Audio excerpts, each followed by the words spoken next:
Europe 1 Soir. 19h, 21h, Pierre de Villeneuve. Et je salue les débatteurs du soir. Bonsoir Jean-Michel Salvatore. Bonsoir Paul. Communicant et chroniqueur politique. Bonsoir Jules Torres. Bonsoir Pierre. Journaliste politique au Journal du Dimanche. Bonsoir Charles Rodwell. Bonsoir. Merci d'être avec nous. Et bien surtout, merci de nous donner quelques minutes de votre temps puisque vous êtes à l'Assemblée nationale. Vous êtes député Ensemble des Yvelines. Qu'est-ce qui s'est passé exactement ? Qu'est-ce que c'est que ces 10 enveloppes ? Dans quel pays est-on ? Est-ce qu'on est en France en 2024, Charles Rodwell ? Je vous ai entendu parler de bourrage d'urne et je suis vraiment désolé, Pierre de Villeneuve, de vous entendre, vous aussi, reprendre le terme qui est galvaudé par la France Insoumise. Qui est inadéquat, alors corrigez-moi, allez-y. J'en suis désolé, nous avons revoté. Il y a des dizaines de milliers de Français qui, à chaque élection, à chaque scrutin, sont scrutateurs ou assesseurs. Et lorsque l'on constate qu'il y a une différence entre les votes et les listes, on revote. Nous avons revoté. Les résultats sont très clairs. Ils viennent d'être annoncés pour les 4 premiers vice-présidents. Nous en avons 2 autres à élire. Et donc, honnêtement, c'est le mot qui est employé par la France Insoumise bourrage d'urne. Je sais qu'ils y sont habitués dans leurs élections internes, où il y a à chaque fois des fraudes lorsqu'ils votent dans leur propre mouvement. Mais je ne crois pas que ce soit un sujet qui ait concerné l'Assemblée nationale ce soir. Nous avons revoté et nous avons des résultats qui sont clairs et nets. Est-ce que ça veut dire qu'à chaque élection du bureau de l'Assemblée, il y a 10, 15, 5, 6 enveloppes de trop ? La réponse est non. Même s'il y avait une voix d'écart entre la liste et l'urne, nous revotons. C'est arrivé ce soir, nous avons revoté. Les résultats sont nets et clairs, avec évidemment un contrôle de l'ensemble des partis, des huissiers de l'Assemblée, pour arriver à un résultat des 4 premiers vice-présidents élus désormais. Nous allons voter pour le 2e tour pour élire les 2 autres vice-présidents. 4 vice-présidents, dont 2 LFI élus donc en ce premier tour. Jean-Michel Salvatore, vous vouliez interroger Charles Rodwell sur une question ? Bah oui, on aimerait avoir les résultats, on aimerait avoir les noms. Ben c'est ça. Vous avez mentionné qu'effectivement, sur ces 4 élus, il y a 2 vice-présidents LFI élus. Pourquoi ? Parce que le Rassemblement national a cautionné et a soutenu ces 2 vice-présidents. Oui, vous ne rêvez pas. Le Rassemblement national a voté pour 2 vice-présidentes, la France Insoumise à l'Assemblée nationale. Les scrutins sont annoncés, le Rassemblement national l'avait annoncé. Et je pense que ça s'inscrit dans la suite logique de ce qu'on a connu pendant 2 ans, où texte après texte, motion de censure après motion de censure, amendement après amendement, le Rassemblement national et la France Insoumise votaient ensemble contre le camp que nous présentons, le camp des modérés, le camp à la fois présidentiel, celui des républicains, de la droite républicaine, des sociodémocrates. Et nous constatons ce soir, là encore, qu'il y a l'alliance de la carpe et du lapin. Les députés du Rassemblement national l'ont annoncé publiquement. Ils ont voté pour les vice-présidents de la France Insoumise. Et j'espère qu'il faut le souligner, parce que je crois que ce n'est pas ce qu'attendaient tout à fait les électeurs qui se sont mobilisés lors de cette dissolution pour voter pour les candidats du Rassemblement national. Nous avons des noms. Nous avons Madame Motchou pour Horizon. Nous avons Monsieur Breton, je crois, pour les Républicains. Et ensuite, les 2 LFI dont vous parlez, cher Charles Rodwell, c'est Clémence Guettet pour LFI et un nom que je ne connais pas, Abo Mangoli pour LFI également. Exactement. Nadège Abo Mangoli. LFI, voilà. Donc ce sont Jules Torres, ce sont des personnes que vous connaissez. C'est des députés qu'on a pu connaître, mais il faut savoir que la vice-présidente de la France Insoumise lors de la dernière législature n'a pas été réélue. Donc je pense que c'est aussi pour ça qu'il y a beaucoup de turnover du côté de LFI. Du turnover. Je tiens à souligner que ce sont 2 députés qui, pendant 2 ans, ont porté des propos ouvertement favorables au Hamas, qui appartiennent à un mouvement qui ont remis en cause une partie des attaques du 7 octobre, qui ont cautionné la politique communautariste de la France Insoumise. Et ce sont pour ces vice-présidentes que les députés du Rassemblement national ont voté aujourd'hui, au mépris, je crois, du choix que leurs électeurs ont fait lorsqu'ils ont voté pour eux. Qu'est-ce que je sens beaucoup de colère ce soir chez vous, Charles Rodwell. Non, mais moi, je suis en colère parce que je n'ose imaginer ce que pensent vos auditeurs lorsqu'ils entendent cela. Nous, notre ligne, elle est claire, j'ai envie de vous dire. Je refuse de soutenir quelle que soit l'initiative, quel que soit le candidat du Rassemblement national, qui est un combat vital pour moi. Et idem pour la France Insoumise. Un front républicain avec la France Insoumise n'est pas un front républicain. Je rejette le RN, je rejette la France Insoumise, notre position est très claire. Et honnêtement, ces bidouillages qu'on entend des députés RN qui votent pour les vice-présidentes LFI, je n'ose imaginer ce que doivent penser vos auditeurs ce soir. Mais vous voyez, vous dites ça, et en même temps, nos confrères de BFM TV sont en direct avec Jean-Luc Mélenchon, qui lui crie au vol pour le perchoir. Il dit que Madame Braun-Pivet est en train de regarder de quelle manière un recours peut avoir lieu et quelle est la plus mauvaise présidente de l'Assemblée nationale. C'est-à-dire que tout le monde critique tout le monde et personne n'est content de la situation. Vous vous rendez compte la réponse que vous donnez aux électeurs de ce pays? Oui, bien sûr. Enfin, Jean-Luc Mélenchon essaie d'abattre notre institution depuis maintenant des années. C'est probablement lié à une frustration de n'avoir jamais réussi à accéder au pouvoir. Moi, ce que je constate, c'est que le NFP est frustré que Yael Braun-Pivet ait été réélu hier, tout simplement parce que ça fait 10 jours qu'ils expliquent qu'ils sont majoritaires dans ce pays et qu'ils se rendent compte une fois de plus qu'ils sont minoritaires. Il y a un vote majoritaire qui s'est exprimé, nous avons été très clairs. Le camp présidentiel et la droite républicaine ont choisi ensemble de bâtir un pacte législatif ensemble. Cela fait maintenant 10 jours. Plutôt que d'aller dans les médias, que nous œuvrons pour bâtir un programme politique ensemble, une coalition ensemble pour servir ce pays, servir chaque citoyen qui a des problèmes de sécurité, qui a des problèmes de pouvoir d'achat. Notre pacte législatif sera publié dans les prochains jours et notre accord est très clair. Et c'est sur la base de cet accord qu'a été élu Yael Braun-Pivet hier soir. Alors, plutôt que d'accepter le choix des urnes, Jean-Luc Mélenchon préfère dénoncer un scandale démocratique, mais il est visiblement ce soir très heureux d'accepter les voix du Rassemblement national. Merci beaucoup. C'est juste pas au niveau. Merci beaucoup, Charles Rodwell, de nous avoir. Sur nous pour tenir notre ligne et pour imposer, si vous le souhaitez, en tout cas pour nous battre, pour tout simplement signer un pacte législatif qui pourra servir à la sécurité et le pouvoir d'achat des Français. Ils peuvent compter sur nous les modérés, pour trouver cette solution républicaine. Merci pour ces quelques minutes alors que vous êtes très occupé à l'Assemblée. Merci, Charles Rodwell. 19h22 sur Europe 1. Europe 1 Soir. 19h, 21h. Pierre de Villeneuve. Quelle pagaille, les amis. Qu'est-ce que ça doit être agaçant d'écouter, de regarder. Mais enfin, même moi, ça m'agace alors que c'est notre métier et qu'on est commentateur. Toutes ces tambouilles, c'est il a voté pour un tel, il a voté pour un tel, mais il a offert son soutien. C'est vraiment insupportable. Alors, c'est pas nouveau.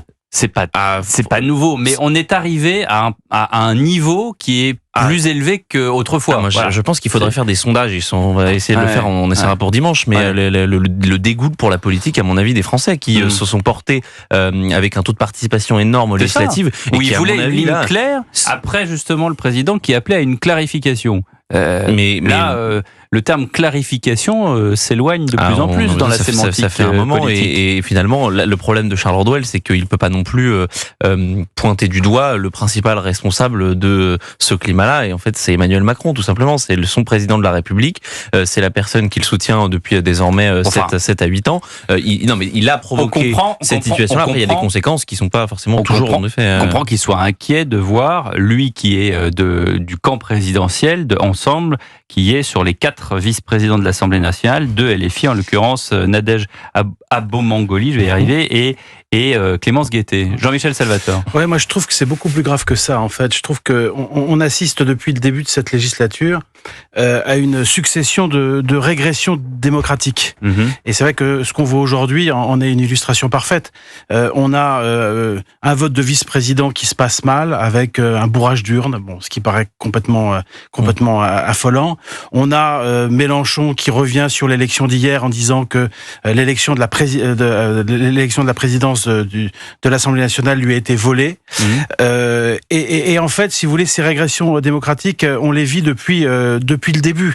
Depuis l'annonce des résultats, on a vu un Jean-Luc Mélenchon éructant à la télévision en disant « j'ai gagné ». Alors qu'évidemment, il n'a pas gagné, demandant le pouvoir, alors qu'évidemment, ça n'est pas à lui de se l'approprier, et demandant également à ce qu'on applique tout le programme du nouveau Front populaire, alors que la politique, c'est aussi l'art du compromis. Ensuite, toujours dans cette ambiance de régression démocratique, on a vu Quatennens appeler à voter sur Matignon parce que le pouvoir n'arrivait pas assez vite, et puis on a assisté encore hier au fait que les députés ne saluaient pas comme ils le devraient vrai Flavien Termet qui était l'un des scrutateurs, Le Benjamin.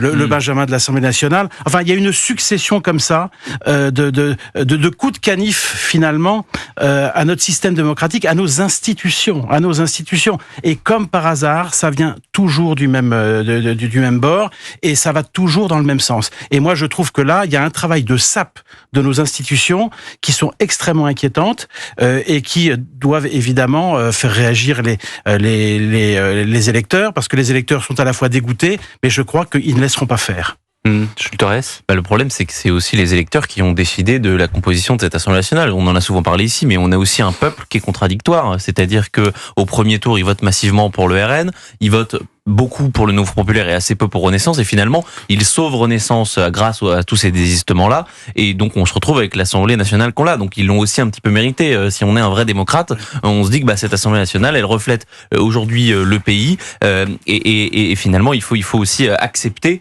ce qu'on a vu hier. En effet, m'a beaucoup marqué, mais on se demande quand est-ce que ça va s'arrêter. C'est-à-dire que on a subi 2 années déjà de 2022 à 2024 avec 80 députés LFI qui ont bordélisé l'Assemblée nationale. Là, on va vivre une année terrible. Jean-Michel, un tout dernier mot. Oui, sur les régressions, moi je pense que Emmanuel Macron a aussi sa part de responsabilité. Quand le groupe Ensemble décide de ne pas donner de responsabilité au bureau de l'Assemblée nationale, alors que c'est quand même la tradition depuis toujours, là véritablement, là aussi, il y a une atteinte, à l'esprit des institutions et aux droits de l'opposition, tout simplement. On continue à commenter l'information dans un instant après le journal permanent. Restez avec nous sur Europe 1. Europe 1 soir, 19h, 21h, Pierre de Villeneuve. Avec Jean-Michel Salvatore et Jules Torres pour commenter l'actualité du jour qui concerne ce vote à l'Assemblée nationale qui n'est pas qualifié de bourrage des urnes. On a l'impression d'avoir beaucoup échaudé Monsieur Rodwell en lui disant qu'on c'est quand même pas commun de retrouver 10 enveloppes de plus dans un vote.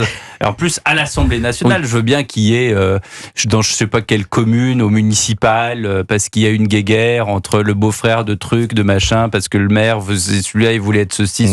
Ça, on a vu ça 1000 fois. C'est la limite du raisonnement. Là. Mais qu'il y en a une ou deux, oui, mais là, il y en a 10, quoi. Donc là, voilà, quand même.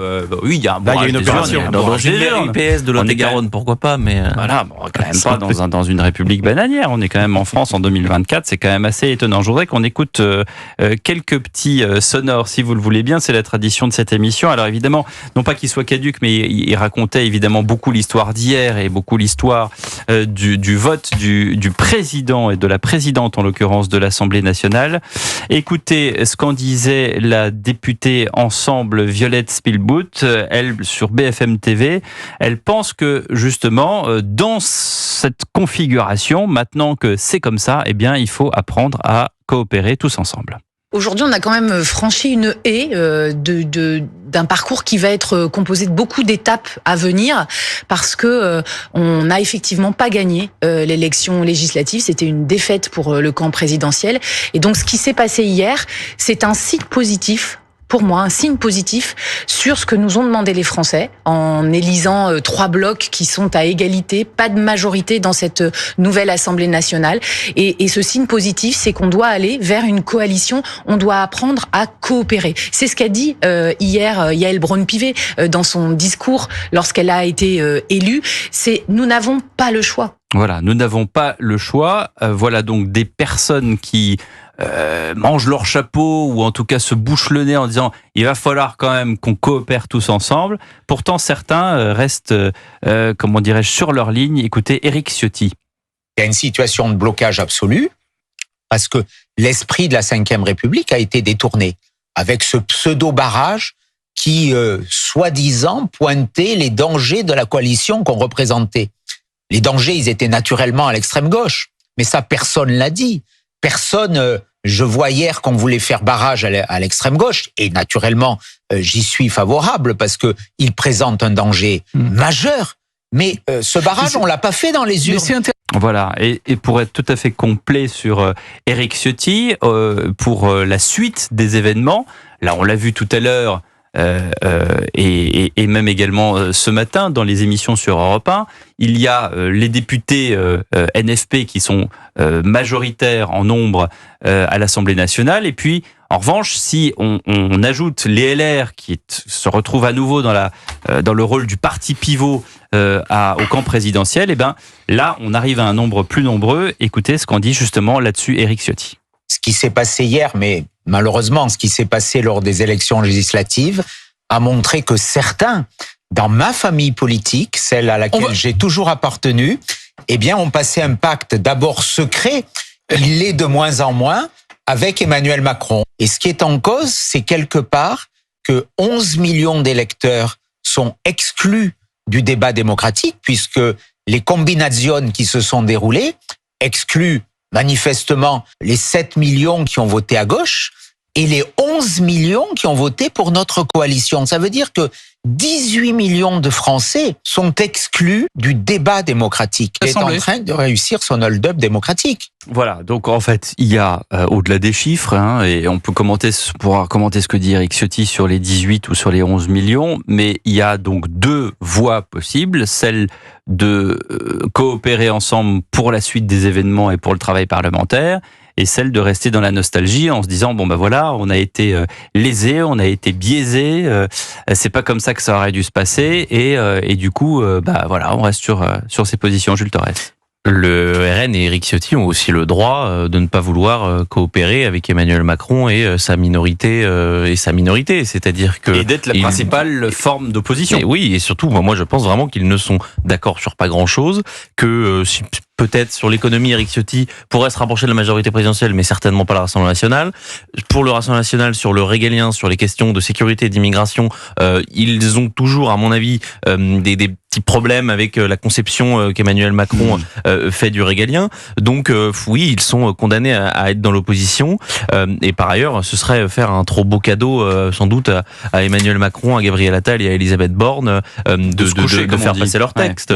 Elisabeth Borne, la majorité présidentielle a voulu faire une sorte d'accord tacite avec la gauche, ils en subissent les frais aujourd'hui. Jean-Michel Salvatore. Oui, mais je trouve quand même que Macron, il n'a pas réglé son problème, mais il a quand même avancé de quelques cases quand même, parce que arriver à faire élire la présidente de l'Assemblée nationale sortante, c'est quand même un joli coup psychologique, parce que d'abord, ça prouve que l'autre candidat qui était un communiste ne faisait pas le poids. André Chassaigne. Il lui a manqué quelques voix. On pensait que ça se jouerait à quelques voix, et en fait, ça s'est joué à une dizaine, à 13 voix, si j'ai bien vu. Bon, et puis deuxième chose, pour Macron, c'est aussi la démonstration que le nouveau Front populaire est en retard, et que lui, finalement, il est capable de faire élire quelqu'un qui représente sa majorité minoritaire. Alors que le nouveau Front populaire, lui, ça fait 10 jours qu'il prétend pouvoir donner un nom pour Matignon. Il n'est pas capable de le donner.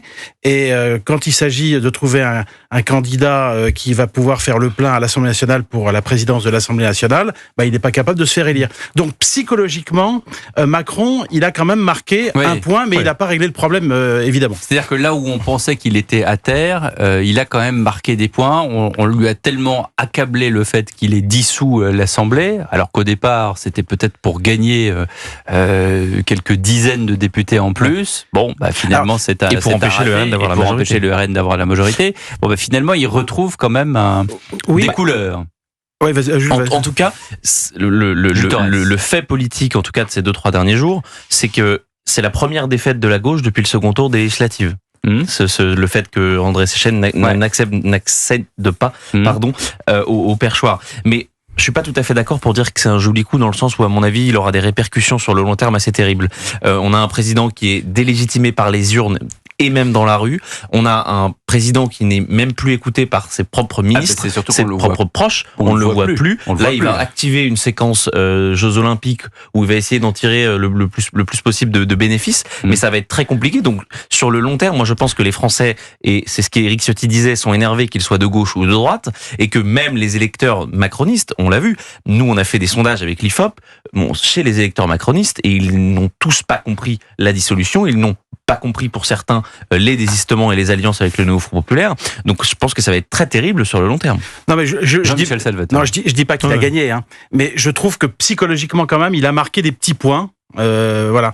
Il y a quand même aussi, à mon avis, il va avoir un nouveau caillou dans la chaussure. À mon avis, c'est quand même Wauquiez, parce que c'est quand même la loi des minorités. Wauquiez lui apporte son contingent de voix, qui n'est pas si important que ça. Mais c'est vrai que il est suffisant pour pouvoir renverser la 66. Qui pourquoi pas?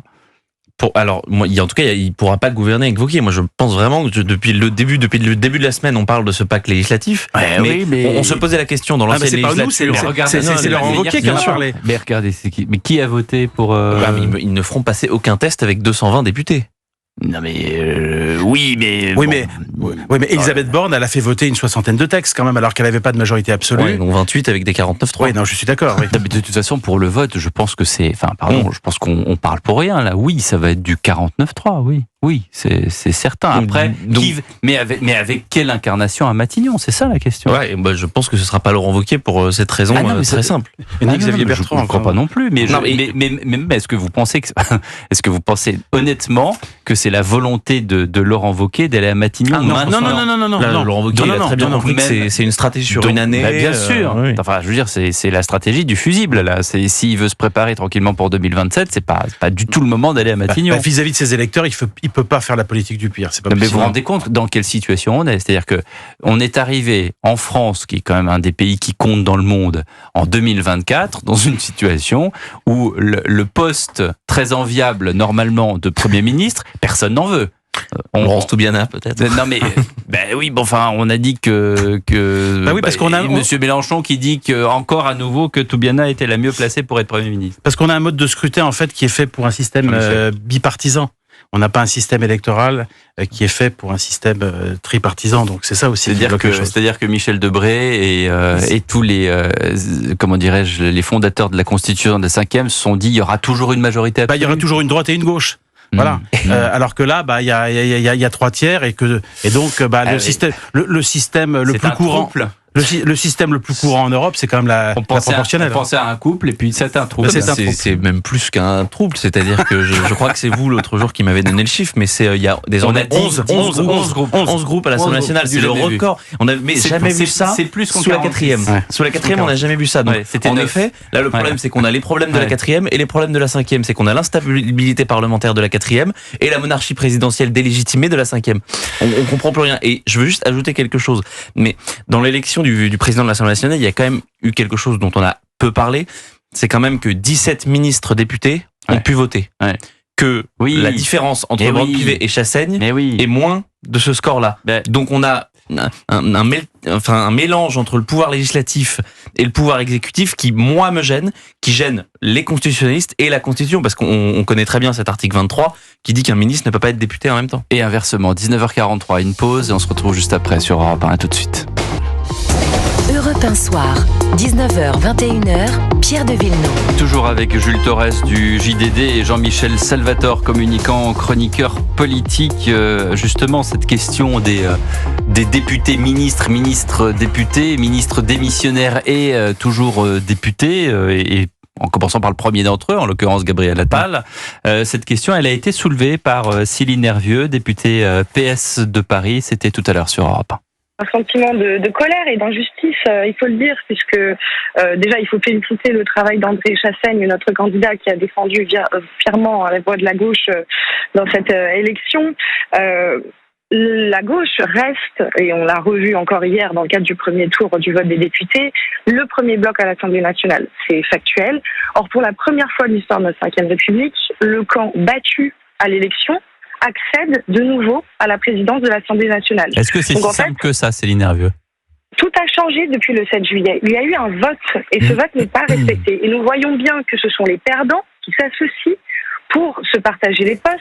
Ce sont les perdants qui s'associent pour partager les postes et plus tard dans l'interview, Céline Hervieux justement revenait sur ces ministres démissionnaires qui votaient et selon l'article 23 de la Constitution, effectivement il y a une faille à part le fait qu'il y ait cet article 23 qui ne dit pas qu'ils ne peuvent pas voter. Enfin, je veux dire, la phrase est incomplète, vous comprenez? Oui, mais c'est ce que disent les constitutionnalistes. Allez-y, lisez-moi l'article 23. Les fonctions de membres du gouvernement sont incompatibles avec l'exercice de tout mandat parlementaire. Oui, non, mais c'est clair. Oui, C'est hyper clair. Oui, mais alors les constitutionnalistes, ils s'en sortent avec cette histoire d'affaires courantes.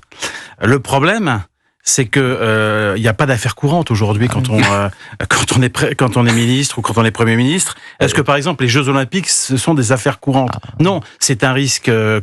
C'est une organisation très complexe. Ouais. C'est un risque colossal. Les manifestations contre les méga-bassines. Oui, mais les méga-bassines, par exemple, est-ce qu'on peut gérer? Est-ce qu'on peut faire du maintien de l'ordre?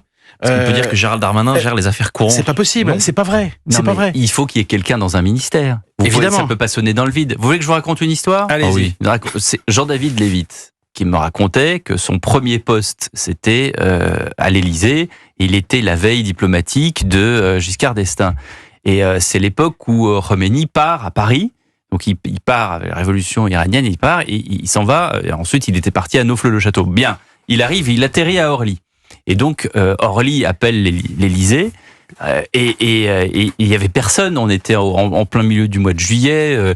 Valéry Giscard d'Estaing était à Brégançon. Enfin bon là. Et donc c'est Lévite qui prend le téléphone et donc il appelle quand même derrière.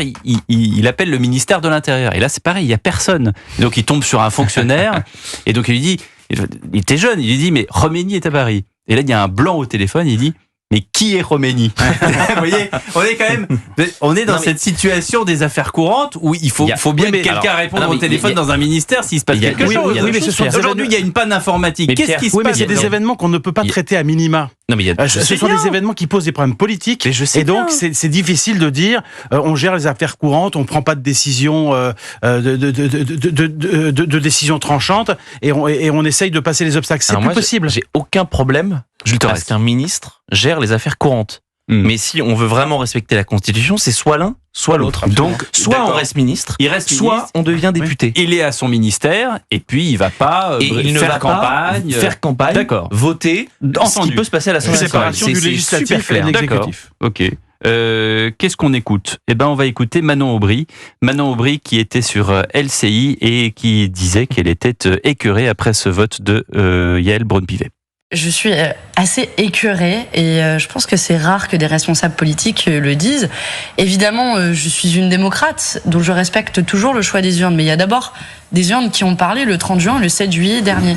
Les macronistes ont perdu. Et je me dis, s'il y a des gens qui ont vu la victoire du nouveau Front Populaire au soir du 7 juillet et qui depuis ont fait une sieste pendant 2 semaines et se réveillent et se disent attendez, on a Yaël Braun-Pivet qui est encore présidente de l'Assemblée nationale, exactement, on a Gabriel Attal qui est encore Premier ministre, vous avez 17 ministres qui ont voté niant totalement le concept de séparation des pouvoirs des ministres députés et à la fin des fins, au prix de quelques magouilles politiciennes, vous retrouvez avec les mêmes au pouvoir alors qu'ils ont été défaits dans les urnes. Jules Torres est mort de rire, on se demande pourquoi. Mais parce que on a quand même le LFI, le Nouveau Front Populaire, qui sont en nombre de voix arrivés deuxième, qui ont proposé une ancienne communiste comme première ministre, qui était communiste en 1974, Huguette Bello. En nombre de voix est arrivé deuxième?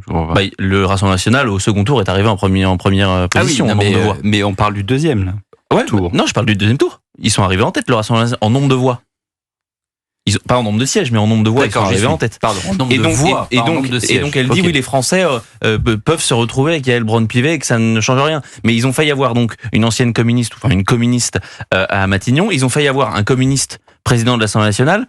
C'est peut-être ça qui est un petit peu plus baroque que Yaël Braun-Pivet et Gabriel Attal qui restent présidente et Premier ministre. Enfin, non mais le narratif est toujours le même, c'est-à-dire que depuis 20h04, deuxième tour, Jean-Luc Mélenchon prend la parole. Regardez, là il était chez nos confrères de BFM TV, il dit on est dans une situation de crise de régime. Le narratif est le même, ça n'a pas changé depuis un mois, on est sur le même sur les mêmes mots, sur la même sémantique. C'est une crise de régime. On nous a piégés, on a menti aux électeurs. C'est nous qui sommes arrivés les premiers, c'est nous qui avons gagné. Donc, il devrait y avoir un président de l'Assemblée nationale, NFP, un Premier ministre à Matignon, NFP, tous les questeurs, les secrétaires, les 21 membres de l'Assemblée, tout le monde devrait être NFP. Et les serveurs de la buvette également. Jean-Michel Salvatore. Oui, parce qu'en fait, depuis le début, ils sont sur un système de déni de réalité.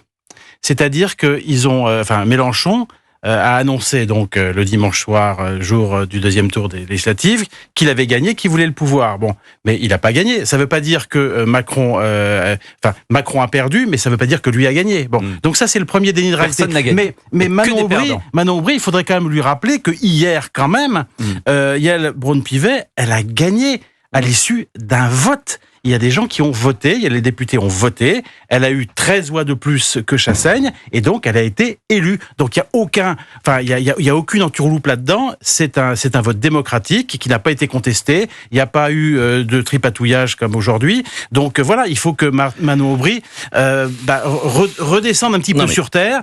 Yaël Braun-Pivet, elle a été réélue. L'enseignement d'hier, c'est que la gauche n'est pas en capacité d'avoir une majorité qui soit plus grande que celle du centre. C'est aussi simple que ça. Pour l'instant, la personne qui peut rallier le plus de voix, c'est la majorité présidentielle autour de Gabriel Attal, de Braun-Pivet. C'est l'enseignement d'hier et c'est incontestable.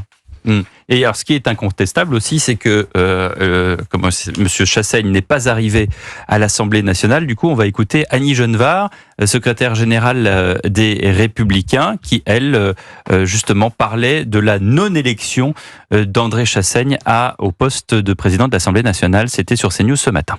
Vous avez pu constater hier que l'élection de Yaël Braun-Pivet a été possible parce que les Républicains ont pris leurs responsabilités.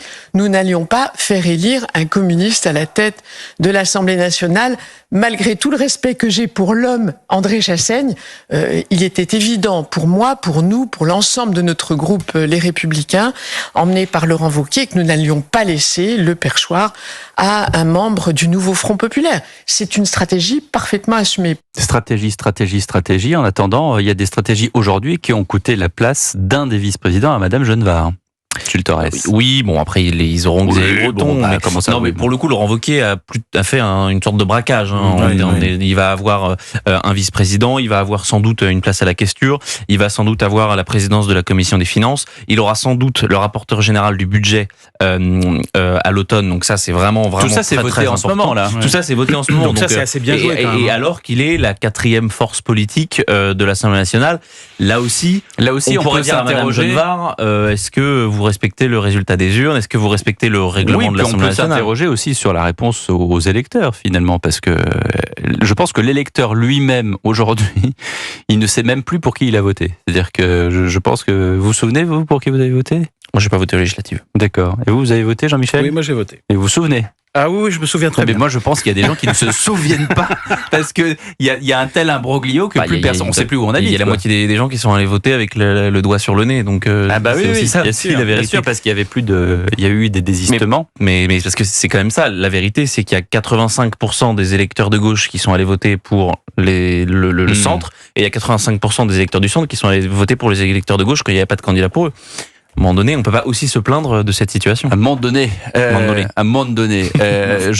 Jean-Michel Salvatore, on va devoir quand même diriger le pays avec tout ça. Il va devoir, affaire courante ou pas affaire courante, il va bien falloir quand même se mettre d'accord, avancer. Là maintenant, il va y avoir les votes. Bon, après le vote, tout va recommencer. Il va y avoir une espèce de faux plat jusqu'en peut-être mi-fin septembre jusqu'au budget, mais au budget, il va falloir attaquer les vraies choses. Oui, mais enfin, il y a un nouvel élément qu'a donné Mélenchon tout à l'heure, c'est que lui se fait fort de trouver un candidat pour Matignon avant le 23 juillet, c'est-à-dire la semaine prochaine. Non, mais ça, c'est lui qui le dit. Alors ça, c'est lui qui le dit, oui, mais enfin bon, il s'engage quand même un petit peu. Alors ensuite, on va enjamber les Jeux Olympiques. Donc voilà, on va enjamber les Jeux Olympiques et peut-être les Jeux Paralympiques, et ça nous donne... Ça nous amène à septembre, là. Ça nous amène au mois de septembre. Donc, évidemment, c'est extrêmement long. Et je pense que pour les Français qui n'ont pas cette culture-là, ça paraît vraiment totalement incompréhensible. Merci beaucoup Jean-Michel Salvatore, merci Jules Torres d'avoir participé aux commentaires de l'actualité qui est bien difficile en ce moment. Dans un instant, le journal de 20h avec Maël Hassani et juste après, nous recevrons le Benjamin de l'Assemblée nationale, Flavien Termet. Il est déjà célèbre parce que vous avez vu peut-être cette séquence où les gens ne voulaient pas lui serrer la main, enfin les gens, les députés de gauche et surtout en majorité les députés LFI. Il y a même Monsieur Picmal qui lui a fait un chifoumi. Monsieur Delogu qui l'a intimidé physiquement. Oui, qui lui a dit tu es un fada, et le plus drôle peut-être et qu'on n'a pas vu, c'est que Clémentine Autain a serré la main de Flavien Termet lors de son premier passage et elle s'est sans doute fait engueuler par ses amis parce qu'elle n'a pas serré la main ensuite de Hanan Mansouri qui est députée LRRN ensuite. Oui, enfin elle s'est fait engueuler, elle est plus dans le pipe, elle est ah oui, mais c'est quand même écologiste maintenant, on sait plus trop. Oui, écologiste, l'après. Écologiste, c'est ça. Voilà, Madame Autain qui a donc serré la main une fois sur deux. Merci les amis. Tous les samedis et dimanches de 10h à 11h dans les étoiles d'Europe 1, Didier Barbelivien vous propose un portrait intime et en musique de grands noms de la chanson française, des artistes, des amis qu'il a croisés sur la route. Il vous raconte à travers des témoignages personnels toutes ces histoires de chansons à travers les personnalités. Et demain samedi, il recevra Eddie Mitchell. C'est le samedi de 10h à 11h avec une rediffusion de 20h à 21h sur Europe 1. À tout de suite.